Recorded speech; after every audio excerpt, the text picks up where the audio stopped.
की सरकार आने के बाद में सबसे यदि कोई प्रताड़ित है तो हमारे युवा साथी हैं, जो लगातार बेरोजगारी की दिशा में आगे बढ़ रहे हैं।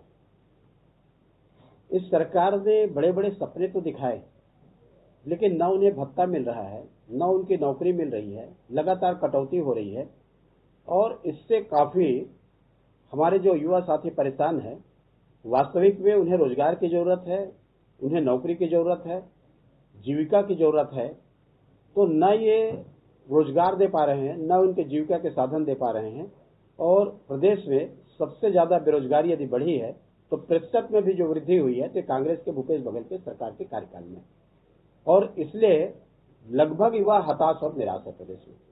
ये आज बैंकों के कार्यक्रम में जमीन चौबे गए तो उन्होंने कहा कि सार्वजनिक उपक्रमों के अलावा बैंकों का निजीकरण क्यों कर रही है मोदी सरकार, चिंता का विषय ये उन्होंने बोला। और आखिर इससे किसको लाभ दिलाना चाहते हैं, ये सवाल किया।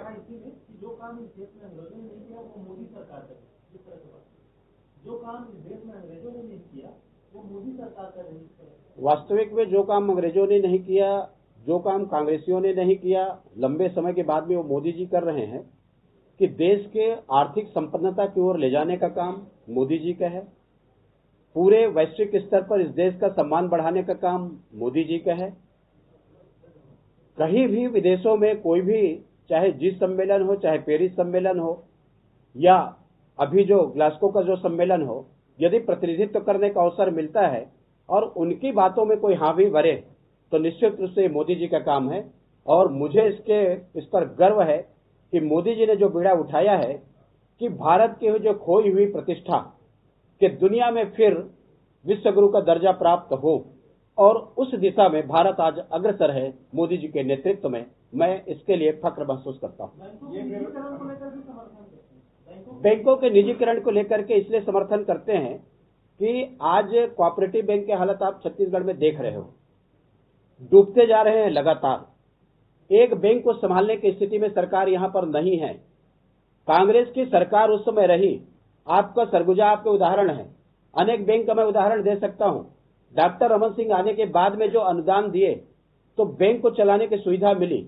इसी प्रकार से पूरे देश में कई बैंकों की जो स्थिति है, जिसके कारण उनके उपभोक्ता में अनिश्चितता की स्थिति बनी हुई है, जो अविश्वास जो बना हुआ है, और इसके लिए उसको गारंटी दे करके कि जो उसको एक दूसरे को मिला करके एक बड़े बैंक बना करके कि जिससे लोगों में काम काज के प्रति भी रुचि बढ़े और उसके प्रति विश्वास भी बढ़े और लोगों में यह हिम्मत हो कि हाँ, ये बैंक हमारा सही काम करेगा। इसके लिए जिस प्रकार से मोदी जी नीति अपनाए हैं, मुझे लगता है आने वाले समय में इसका प्रभाव दिख रहा है और दिखने वाला है। देखिए, जिस प्रदेश का यदि खाली बैठे हो जवानी और ना हो उसके प्रदेश के यदि जवानी और पानी के यदि कीमत का आकलन आप नहीं कर पाएंगे, वो प्रदेश कभी भी आगे नहीं बढ़ सकता। ऐसे लोगों को घर में बैठने के बजाय उनके हाथ में काम होना चाहिए, और उस दृष्टिकोण से रोजगार सृजन की उनको आवश्यकता है कि उनके लिए रोजगार का हम सृजन करें। लेकिन इस सरकार ने तो कहा कि हम हर ब्लॉक में फूड पार्क बनवा देंगे, हम उनको नौकरी दे देंगे, भत्ता दे देंगे। 3 साल का समय निकल गया, कहाँ है वो भत्ता? मैं पूछ रहा हूँ मुख्यमंत्री जी से, कहाँ है वो भत्ता? कहाँ है बेरोजगारों को जो रोजगार? और कहाँ है आपका फूड पार्क? कोई दिखाई दे रहा है? वो जो सरकार जिनके गर्मी में गौठान से गोबर बह जाए, क्या बात है इस सरकार की, और उसके बाद भी ये सरकार पुरस्कृत हो, वो तो और उसमें आगे बढ़ती बात है। हाँ, मैं मुख्यमंत्री जी से पूछना चाहता हूं कि जब भाजपा की सरकार थी तो सीमेंट के रेट यहाँ पर क्या थे? जब भाजपा की सरकार थी तब रेती के यहाँ पर सेंट के क्या रेट थे? जब भाजपा की सरकार थी तो आखिर आप कहाँ ले जाना चाहते हैं? कि आप जो वेट घटाने की बात करते हैं, आपके राजनीति करने के बजाय आपको अपने जनता को प्रदेश के क्या राहत दे रहे हैं, इसकी आपको घोषणा करने की आवश्यकता है। ये सरकार कभी भी जनता की भलाई के काम नहीं करती, बल्कि ये सरकार हमेशा राजनीति करना चाहती है और आरोप लगाना। आज मैं फिर इस बात को दोहरा रहा हूं, यदि छत्तीसगढ़ की सरकार चल रही है तो भूपेश बघेल के भरोसे नहीं चल रही है, केंद्र के भरोसे चल रही है। डीएमएफ का फंड केंद्र का, 14 वित्त आयोग केंद्र का, 15 वित्त आयोग केंद्र का, मनरेगा केंद्र का। मुझे ये तो बता दे कि पंचायत में आपने वाहवाही लूटने का प्रयास किया, 50 लाख का आपने कहा कि सरपंच काम कर सकते हैं, लेकिन किसी पंचायत को आपने 50 लाख दिया काम करने का? 1 रुपए की राशि समग्र में आज तक छत्तीसगढ़ सरकार के द्वारा जारी नहीं की गई है। ऐसा घोषणा देकर के, वादा करके क्या करेंगे कि जिससे जनता चला जाए और हमारा सरपंच चला जाए? पूछिए। हाँ देखो, इसके पहले गोबर भी चोरी हो गई, गोबर खरीदना भी बंद हो गया। अब तो गांव में जाकर के देखेंगे कि गोबर की खरीदी नहीं हो रही है, पता नहीं वो पेमेंट कहाँ जा रहा है। और उसके बाद में गोबर से बिजली बनाने का है, बिजली भी पूरे प्रदेश में बन गई गोबर से। अब गोबर से पेंट बनाएंगे, तो जब गोबर से पेंट बनाएंगे ना तो विधानसभा में बात करेंगे। अभी तक सबसे महत्वपूर्ण प्रश्न ये है कि सरकार बोल रही है 1 दिसंबर से धान खरीदी करेंगे। 1 दिसंबर में बहुत समय नहीं है।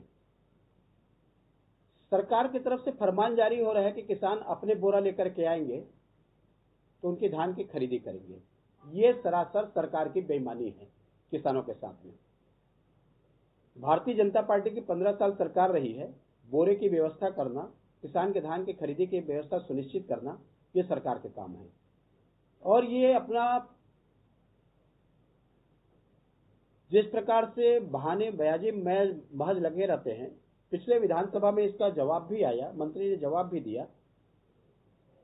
कितने बोरा का इन्होंने ऑर्डर दिया जूट कमिश्नर को, उसके लिए एडवांस राशि कितनी जमा की, कितना बोरा अभी तक कितने गठान आ चुके हैं, कितनी आवश्यकता है। वास्तविक में सरकार को इसको सार्वजनिक करने की आवश्यकता है। मेरे जानकारी में अभी खरीदी की कोई व्यवस्था नहीं हुई है। ये जो किसानों को बोल रहे हैं, आज 50 रुपए बोरा मिल रहा है बाजार में, और ये 15 रुपए भी बोरा की कीमत नहीं दिए हैं। और एक कुंटल के लिए 2.5 बोरा, आपको 2.5-3 बोरा की आवश्यकता पड़ती है, मतलब 40, 80 और 20। तो ऐसे में 50-150 रुपए का तो उसका बोरा हो गया, और आप 15 रुपए भी देने को उसको तैयार नहीं हो, तो कितना उसको लाभ मिल रहा है? वास्तविक में किसानों का सबसे बड़ा कोई शोषण कर रहा है तो कांग्रेस की सरकार है। 1 नवंबर से हम लोग धान की खरीदी करते थे, ये 1 दिसंबर की बात किए हैं। मैं मंडियों में गया था, हमारे किसान 1300 रुपए में, 1400 रुपए में, और गांव के जो कोचियां हैं 1200 रुपए में उनके धान को खरीद रहे हैं। 2500 रुपए का जो लाभ मिलना चाहिए, केंद्र के समर्थन मूल्य का लाभ मिलना चाहिए, हमारे किसान वंचित है। आर्थिक रूप से किसानों के कमर तोड़ने का काम ये सरकार कर रही है।